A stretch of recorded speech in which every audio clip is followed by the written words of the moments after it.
সব জানি কিন্তু গোছাতে পারে না, এখন করণীয় কি? এইচএসসি 26, 27 অথবা তুমি এসএসসির স্টুডেন্টই হয়ে থাকো না কেন, এটা কিন্তু তোমাদের সকলের জন্য একটা সাধারণ প্রবলেম। তো এখন এটা কিভাবে তুমি সলভ করবে? যারা তোমরা এই প্রবলেমটা ফেস করছো যে তোমরা হচ্ছে সবকিছুই জানো কিন্তু গোছাতে পারছো না, তাদের আমি একটা ভুল ধারণাটা ক্লিয়ার করে দিই। প্রথমত আমি তোমাদের বলবো যে তোমরা হচ্ছে একেবারেই রিভিশন দাও না এবং তোমরা সবকিছু জানো না। এখন তোমাদের হয়তো মনে হতে পারে যে আমি 2 বছর আগে বা 1.5 বছর আগে একটা চ্যাপ্টার শেষ করেছিলাম, এর মানে হয়তো আমি সবকিছুই জানি সেই চ্যাপ্টার সম্পর্কে, কিন্তু এখন আর সেটা গোছাতে পারছি না। এটা কিন্তু একটা চরম ভুল ধারণার, ঠিক আছে? কেননা আমরা কিন্তু জানি যে একটা চ্যাপ্টার আমরা যদি একবার পড়ি সেটা কিন্তু কখনোই আমাদের মাথায় সেট হবে না। আমাদের মিনিমাম সেই চ্যাপ্টারটা 5-6 বারের বেশি পড়া লাগবেই। এরপরে যদি আমাদের হলো মাথায় সেট না হয়, সেই ক্ষেত্রে আমরা হচ্ছে কোনো একটা ব্যবস্থা নিতে পারি। তবে কেউ যদি হচ্ছে একটা চ্যাপ্টার একবার বা 2বার যদি পড়েই বলে যে হলো আমি সেই চ্যাপ্টার সম্পর্কে সবকিছু জানি, কিন্তু লাস্ট মোমেন্টে এসে দেখে যে তার হচ্ছে অন্তঃসার শূন্য, অর্থাৎ তার কিন্তু সেই চ্যাপ্টারে কিছুই মনে নাই।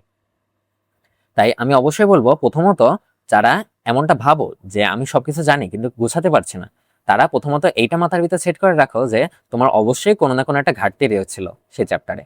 তাছাড়া কিন্তু তোমাদের কখনোই এমন একটা সিচুয়েশনে আসার কথা না যে তোমরা সবকিছু জানো কিন্তু গোছাতে পারছো না। যদি তোমরা তোমাদের এই ভুলটা মেনে নিতে পারো, এরপরে তাহলে আমরা হচ্ছে স্টেপ নাম্বার 2 দিকে যেতে পারি। তো আমাদের স্টেপ নাম্বার 2টা হলো, ভিডিওতে সামনে যাওয়ার আগে একটা গুরুত্বপূর্ণ কথা। তোমাদের সকলের রিকোয়েস্টে আমি নিয়ে এসেছি মেন্টরশিপ প্রোগ্রাম এবং last 60 days special exam batch, যেখানে আমার পার্সোনাল ডেইলি রুটিনের ভিত্তিতে এক্সামগুলোকে সাজানো হয়েছে। যে রুটিনটা ফলো করার মাধ্যমে আমি ফিজিক্স, কেমিস্ট্রি, বায়োলজি এবং ম্যাথে 95.75% মার্কস এনশিওর করতে পেরেছিলাম। মেন্টরশিপের সকল স্টুডেন্টদের জন্য এই এক্সাম ব্যাচটি ফ্রি করে দেওয়া হয়েছে। দ্রুত এনরোল করতে এবং বিস্তারিত জানতে ডেসক্রিপশন বক্স অথবা পিন কমেন্ট চেক করো। ধরো তুমি মেনে নিয়েছো যে তোমার হচ্ছে ভুল, তোমার হচ্ছে চিন্তা ভাবনাতে একটু ভুল আছে যে তুমি সবকিছু জানো, অ্যাকচুয়ালি তুমি সবকিছু জানো না। তাহলে এখন সেই ক্ষেত্রে তোমার করণীয় কি? তো আমি অবশ্যই বলবো যে তোমার যে চ্যাপ্টারটা পড়েছো সেই চ্যাপ্টারটা আরো কয়েকবার রিভাইজ দিবে। তুমি বোঝো আর না বোঝো, জাস্ট একটা নিয়ে রিভাইজ দিবে, রিভাইজ দিবে, রিভাইজ দিবে। এখন তোমাদের মনে হতে পারে যে ভাই আমি তো তাহলে তো আরো অগোছালো করে ফেলবো বিষয়টা, তাহলে সেই ক্ষেত্রে আমি কি করব? তাহলে সেই ক্ষেত্রে তুমি অবশ্যই প্রথমে হচ্ছে যখন চ্যাপ্টারটা পড়ছো সেই চ্যাপ্টারটাতে ইম্পর্টেন্ট লাইনগুলো মার্ক করে রাখছো, তাই না?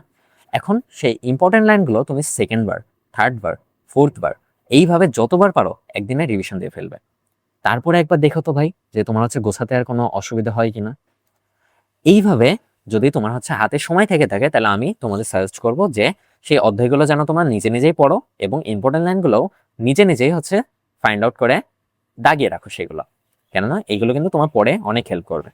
কিন্তু এখন হচ্ছে যাদের হাতে আর সময় নাই একদমই, মানে সেই ইম্পর্টেন্ট লাইনগুলো ফাইন্ড আউট করারও একদমই সময় নেই, তারা দাগানো লাইনের পিডিএফ গুলো দেখবে। এখন তোমাদের মনে হতে পারে যে ভাই আমি সেই দাগানো লাইনের পিডিএফ গুলো পাবো কোথায়? আমি আমার টেলিগ্রাম চ্যানেলে দাগানো লাইনের পিডিএফ গুলোকে তোমাদের জন্য ফ্রি করে দিয়েছি।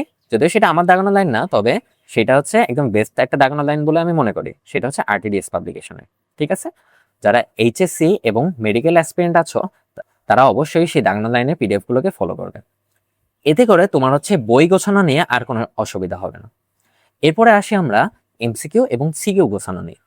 এখন যদি তোমাদের এমসিকিউ গোছানো নিয়ে অসুবিধা হয়, তাহলে আমি বলবো যে আমার চ্যানেলে আমি অলরেডি কিন্তু সবচেয়ে দ্রুত গতিতে এমসিকিউ সলভের মেথডগুলো আমি বলে দিয়েছি, সেই ভিডিওটা দেখে আসবে। এবং এরপরও যদি তোমার সমস্যা মনে হয়, তাহলে আমি অবশ্যই বলবো এই লাস্ট মোমেন্টে তোমার এই সবগুলো এমসিকিউ করার দরকার নেই। জাস্ট যে কোনো একটা টাইপ ওয়াইজ বই নেবে এবং সেখানে যেই টাইপের আন্ডারে যদি 50টা বা 60টা এমসিকিউ থাকে, তাহলে সেখান থেকে মাত্র 20 থেকে 30টা করে সলভ করবে। এটাও যদি তুমি করতে পারো, তাহলে দেখবে যে একটা চ্যাপ্টারের এমসিকিউ খুব দ্রুতই তোমার শেষ হচ্ছে এবং সেগুলো তোমার মাথায় ভালোভাবে স্থায়ী হচ্ছে। এটা গেল আমাদের এমসিকিউ সলভিং মেথড। এখন তোমাদের আবার মনে হতে পারে যে ভাইয়া আমি এমন হচ্ছে টাইপ ওয়াইজ এমসিকিউ এর বই পাবো কোথায়? এই ক্ষেত্রে আমি তোমাদের উদ্ভাসী কোয়েশ্চেন ব্যাংকটা বলবো না, কেননা উদ্ভাসী কোয়েশ্চেন ব্যাংকে কিন্তু টাইপ আকারে এমসিকিউ গুলো ভাগ করা নাই, সেখানে এমসিকিউ গুলো এক ঢেলা দেওয়া আছে। তো তোমরা যদি এইভাবে যদি এমসিকিউ করতে চাও, সেক্ষেত্রে তোমার রয়্যালের বইটা ফলো করতে পারো, কেননা রয়্যালের এমসিকিউ বইটাতে খুব সুন্দরভাবে দেখলাম যে খুব সুন্দরভাবে টাইপ ওয়াইজ ভাবে এমসিকিউ গুলোকে আলাদা করে দেওয়া আছে। তবে এই ক্ষেত্রে তোমাদের প্যারা হতে পারে, কেননা রয়্যালের কিন্তু এক একটা চ্যাপ্টারে প্রচুর পরিমাণে এমসিকিউ দেওয়া আছে। অর্থাৎ উদ্ভাসী কোয়েশ্চেন ব্যাংকে যদি কোনো একটা চ্যাপ্টারে 150টা বা 200টা এমসিকিউ দেওয়া থাকে, রয়্যালে দেখবা যে ওই সেম চ্যাপ্টারের 400 থেকে 500টা এমসিকিউ দেওয়া আছে। তো এই জন্য আমি বলবো যে যদি তাও তোমরা টাইপ ওয়াইজ ভাবে এমসিকিউ সলভ করতে চাও এবং কম এমসিকিউ সলভেই ভালো একটা রেজাল্ট করতে চাও, তাহলে রয়্যালের দিকে যেতে পারো। কিন্তু তোমার হচ্ছে প্রত্যেকটা টাইপ থেকে মাত্র 50% মতো করে এমসিকিউ সলভ করা লাগবে। তাহলে ইনশাল্লাহ তোমার হচ্ছে কম টাইমে তুমি একটা ভালো গোছালো প্রস্তুতি নিয়ে আসতে পারবে। এরপরে আসা যাক আমাদের সিকিউ এর ক্ষেত্রে। এখন তোমাদের মনে হতে পারে যে সিকিউ তো আমি আগে পারতাম, কিন্তু এখন হচ্ছে আমার অগোছালো মতো মনে হচ্ছে, এই ক্ষেত্রে আমি কি করব? তো এই ক্ষেত্রে আমি বলবো যে যারা হচ্ছে এমন অগোছালো ভাবটা দূর করতে চাও, তারা অবশ্যই উদ্ভাসের কোয়েশ্চেন ব্যাংক অথবা এসিএস এর কম্প্যাক্ট সিরিজ, এই দুটোর ভিতরে যে কোনো একটা ফলো করবে এবং সেখানে দেখবে যে টাইপ ওয়াইজ ভাবে খুব সুন্দরভাবে কিন্তু সেই সৃজনশীল গুলোকে দেওয়া আছে এক জায়গাতে। তো তুমি যদি জাস্ট সেইগুলোই ভালোভাবে ফলো করতে পারো, তাহলে দেখবে যে তোমার একটা গোছালো প্রস্তুতি চলে এসছে।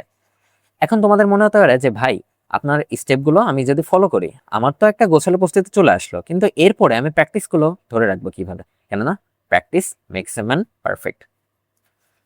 তো এখন প্র্যাকটিসের জন্য আমি তোমাদের বলবো যে উদ্ভাসের বইগুলো সলভ করার পরে তারপরে যে কোনো একটা সাপ্লিমেন্ট অথবা টেস্ট পেপার অথবা গাইড, এই তিনটার ভিতরে যে কোনো একটা ফলো করে বিগত 9 বছরের যতগুলো সিকিউ আছে সবগুলোকে তোমরা সলভ করে ফেলবে।